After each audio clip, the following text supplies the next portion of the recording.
খালি জায়গাগুলিকে আগে পোড়া করব, মাঠে খালি জায়গাগুলিকে পোড়া করব। এরপরে যদি সংকলন না হয় তাহলে আমরা রাস্তার আশেপাশে রাস্তার মধ্যে বিয়ে আমরা দাঁড়িয়ে যেতে পারবো, কোনো অসুবিধা না। এই জন্য পূর্বের দিকে খালি জায়গা থাকলে আমরা সেই খালি জায়গাগুলি কাজটা সুন্দরভাবে কাটা করি, সুন্দরভাবে সেই কাটারের মধ্যে আমরা বসে যাই।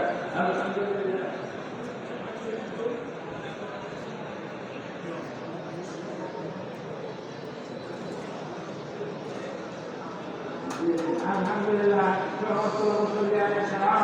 বাইরের জন্য একটা হামাদের বিরাট যে মাঠ, যে মাঠে খরচ বিরাট খরচ আছে, প্রয়োজনীয়তা আছে। এই মাঠটাই পর্যন্ত মাঠটা পাকা করা হয় না। অন্যান্য জায়গাতে যে মাঠগুলি আছে সেগুলি একদম পাকা করে লাইন করে ফাঁকা করে দেওয়া হয়েছে। ময়মনসিংহ নদীতে তিনটা মাঠ আছে, সেটা লাইনগুলিকে একদম পাকা করে দেওয়া হয়েছে, যাতে দৃষ্টি আসলেও কোনো অসুবিধা না হয়, নামাজ পড়তে সুন্দরভাবে পাকা করে দেওয়া হয়েছে। এরকম অনেক ধরনের খরচের কাজ আছে। এই জন্য আমাদের পক্ষ থেকে, মাঠের কমিটির পক্ষ থেকে অনেক স্কাউট ভাইয়েরা